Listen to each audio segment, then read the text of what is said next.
সংসদে শীতকালীন অধিবেশনে রাজ্যসভা এবং লোকসভার 147 জন সাংসদকে সাসপেন্ড করেছেন স্পিকার। তার প্রতিবাদে প্রথমবার ইন্ডিয়ার ব্যানারে রাস্তায় নামলেন বিরোধী সাংসদরা। দিল্লির যন্তর মন্তর ইন্ডিয়ার ব্যানারে ধর্ণা কর্মসূচি পালন করল ইন্ডিয়া জোটের সদস্যরা। এদিন ওই ধর্ণা মঞ্চ থেকেই সাংসদ হানা নিয়ে মুখ খুলেছেন রাহুল গান্ধী। তাঁর খোঁচা, সেদিন সংসদে যখন হামলা হলো তখন বিজেপি সাংসদদের সাহসের বেলুন চুপসে গিয়েছিল, সবাই ভয়ে পালিয়ে গিয়েছিল। हाउस में 2-3 युवा जंप करके अंदर आ गए। जंप करते हुए हम सब ने देखा, अंदर आए, थोड़ा धुआं फैलाया, बीजेपी के सांसद सब भाग लिए। वो अलग बात है,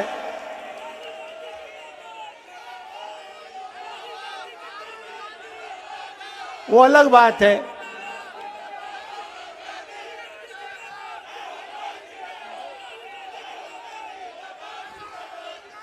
जो अपने आप को देशभक्त कहते हैं, हवा निकल गई उनकी।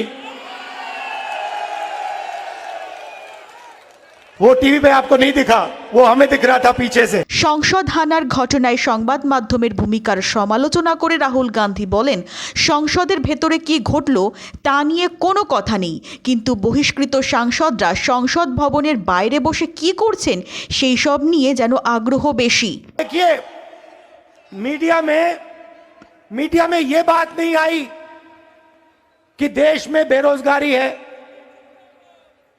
नहीं, मीडिया ने देश में बेरोजगारी की बात नहीं की। मीडिया क्या कहती है? मीडिया कहती है कि पार्लियामेंट के बाहर सांसद लोग बैठे थे, वहां पे राहुल गांधी ने वीडियो ले लिया।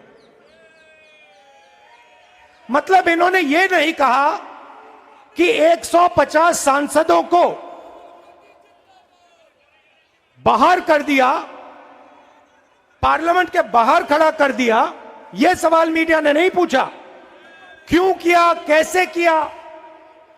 अमित शाह से सवाल पूछा कि भैया आप होम मिनिस्टर हो, ये 2 युवा जंप करके कैसे आ गए। बेरोजगारी पे 2 सवाल पूछे और 150 लोगों को उठा के बाहर कर दिया। রাহুল বলেন, সংসদে নিরাপত্তায় গলদ হয়েছে, এটা একটা সমস্যা। আরও একটা সমস্যা হলো কেন ওই হামলা হলো।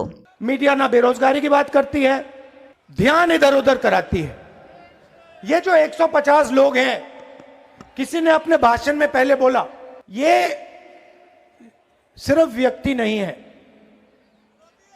ये हिंदुस्तान की जनता की आवाज है। हर एमपी लाखों वोट लेके आता है।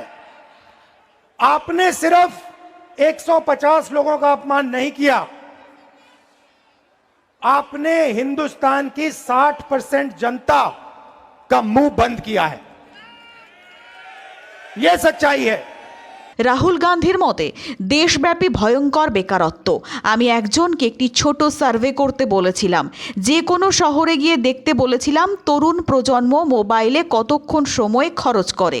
আমি শুনে অবাক হয়ে গেলাম। युवा आज रोजगार नहीं पा सकता है। मैंने किसी से कहा, जो सर्वे करते हैं, मैंने किसी से कहा एक काम करो,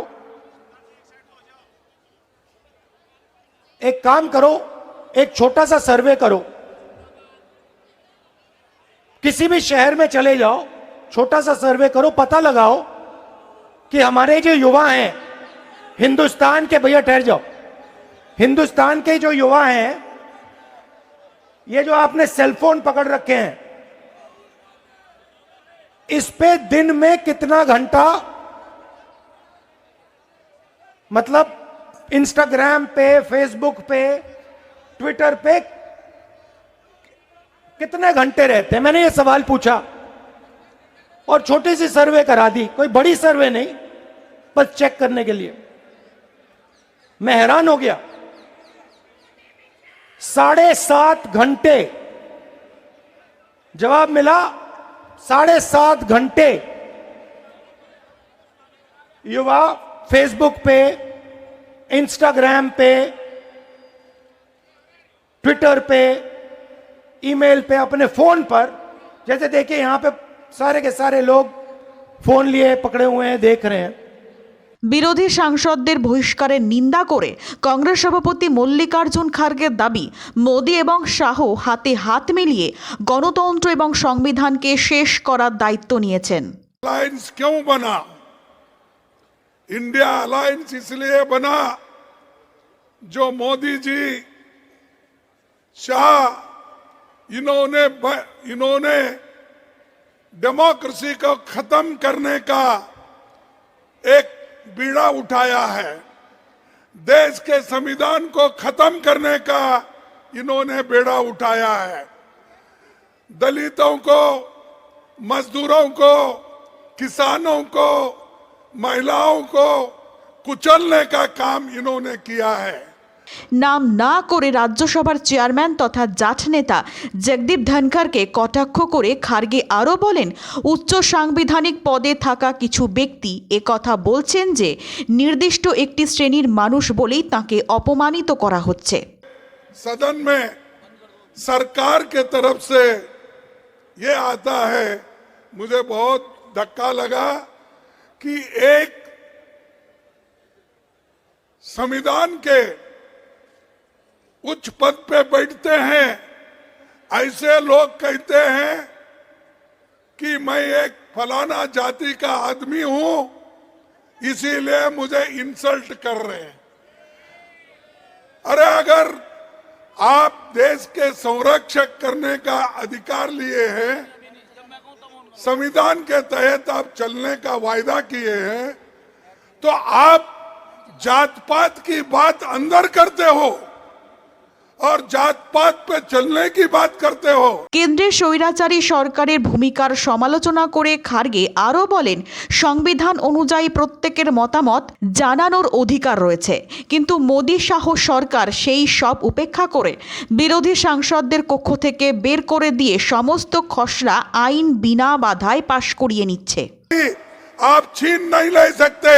वो आजादी हमको मिली है जवाहरलाल नेहरू से, वो आजादी हमको मिली है महात्मा गांधी से, वो आजादी हमको मिली है डॉक्टर अंबेडकर से।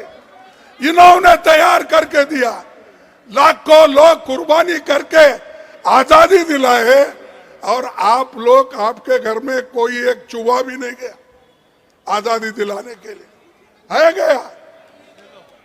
और वो हमको कहते हैं देश को ये बर्बाद कर रहे अपोजिशन के लोग, देश को ये लोग यहाँ पर डेमोक्रेसी नहीं चलने देते, ये कहते हैं। सबको बाहर निकाले आप, सभी एमएलएस को, सभी एमपीज को आपने बाहर निकाला, और सभी कानून अनअपोज्ड आपने पास कर लिया। প্রতিবাদ মঞ্চ থেকেই খার্গের স্পষ্ট বার্তা, মোদি সরকারের এই স্বৈরাচারী নীতিতে তাদের কোনো ভয় নেই, তাদেরকে মাটিতে মিশিয়ে দেওয়ার চেষ্টা বিফলে যাবে। मोदी जी हर एक को दबा रहे, हमारे कार्यकर्ताओं को जहां कहीं इलेक्शन आता है उनको ईडी का डर, सीबीआई का डर, इनकम टैक्स का डर। अरे कितने डराते हो? अरे ये अपोजिशन पार्टी कांग्रेस ये डरने वाली नहीं है, झुकने वाली नहीं है। अगर आप कितनी भी कोशिश करो, आप मोदी साहब, आप कितनी भी कोशिश करो हमको मिट्टी में दबाने की। নাম না করে মোদিকে কটাক্ষ করে আরজেডি সাংসদ মনোজ ঝা কটাক্ষের সুরে বলেছেন, যে ব্যক্তি কুর্সিতে রয়েছেন তার উদ্দেশ্যই হল বিরোধীহীন সাংসদ, প্রতিরোধমুক্ত সড়ক এবং সংবাদ মাধ্যমের নীরবতা। लोकतंत्र नहीं बचेगा तो आपका माइक, आपका चैनल, आपका संवाद भी नहीं बचेगा। इसलिए इस खतरे को आप भी समझिए। जो व्यक्ति और जो निजाम अभी सत्ता में है उसे विपक्ष मुक्त संसद चाहिए, प्रतिरोध मुक्त सड़क चाहिए, खिलाड़ी मुक्त खेल चाहिए, और उसे उसे सवाल मुक्त प्रेस चाहिए, सवाल मुक्त मीडिया चाहिए। तो ये लड़ाई सिर्फ हम निलंबित सांसदों की नहीं है। हमारे प्रधानमंत्री जी विदेश जाते हैं, अक्सर जाते हैं, तो वहां सीना ठोक के कहते हैं कि मैं लोकतंत्र की जननी वाले देश से आया हूं। 150 सांसदों का निलंबन, जब बाहर जाओगे मोदी जी, किस मुंह से कहोगे कि लोकतंत्र की जननी के देश से आया हूं? आपने तो मां को बीमार कर दिया। গণতন্ত্র সংবিধানকে বাঁচানোর ডাক দিয়ে সিপিআইএম এর সাধারণ সম্পাদক সীতারাম ইয়েচুরি বলেন, আমাদের একজোট হয়ে মোদি সরকারকে হটাতে হবে। कि ज़्यादा विस्तार में कुछ बोलने की ज़रूरत नहीं है। हम लोग सब यहाँ पे आए हैं और पूरे देश भर में ये विरोध प्रदर्शनें हो रहे हैं। जो कत्लेआम हो रहा है हमारा जनतंत्र का, 150 के करीब पार्लियामेंट मेंबर का सस्पेंशन कभी सुना नहीं इतिहास में। और इस तरीके से सस्पेंड करने का मतलब है कि अगले बार अगर जीत के आएंगे तो पार्लियामेंट भी रहेगी या नहीं रहेगी, उसके ऊपर एक प्रश्न चिन्ह है। तो आज जनतंत्र को बचाना है, हमारे संविधान को बचाना है, तो ये अनिवार्य है कि आज जो सरकार में है, आज ये भाजपा की जो सरकार है, इस भाजपा को सत्ता से और सरकार से दूर रखना अनिवार्य है। तभी अपना भारत को हम बचा पाएंगे और उसी संकल्प लेने हम यहाँ पे आए हैं। हम आज हमारे भारत और संविधान को बचाएंगे। তৃণমূল কংগ্রেসের লোকসভার সাংসদ মৌসম বেনজির নূর বলেন, বিজেপির অন্যায় এবং অত্যাচারের বিরুদ্ধে ইন্ডিয়াকে একজোট হতেই হবে। कांग्रेस हमारी नेत्री ममता बनर्जी के पार्टी से यहाँ उपस्थित हूँ। मैं सिर्फ ये आपसे अपील करना चाहूँगी कि अब जो बीजेपी का सरकार देश में डेमोक्रेसी मुक्त और गरीबों की जो आवाज़ को बंद करने की कोशिश कर रहे हैं, ऑपोजिशन के आवाज़ को बंद करने की, कत्ल करने की जो कोशिश कर रहे हैं, इसको रोकने के लिए इतने सब सीनियर लीडरशिप, सब पार्टियों के लीडरशिप यहाँ उपस्थित हुए हैं। इंडिया अलायंस आपके सामने उपस्थित हुए हैं। इस बीजेपी का जो अन्याय है, अत्याचार है, उसके खिलाफ एक आवाज़ होके आपके सामने आए हैं। সংসদের নিরাপত্তা বিচ্যুতি এবং বিরোধীদের সাসপেন্ড করা নিয়ে বৃহস্পতিবারও পথে নেমেছিলেন বিরোধী সাংসদরা। বৃহস্পতিবার পুরনো সংসদ ভবনের মূল প্রবেশপথ থেকে বিজয় চক পর্যন্ত মিছিল করেন বিজেপি বিরোধী বিভিন্ন দলের সাংসদরা। তাঁদের হাতে ছিল গণতন্ত্র বাঁচাও লেখা ব্যানার। Bureau report, দিনদর্পণ।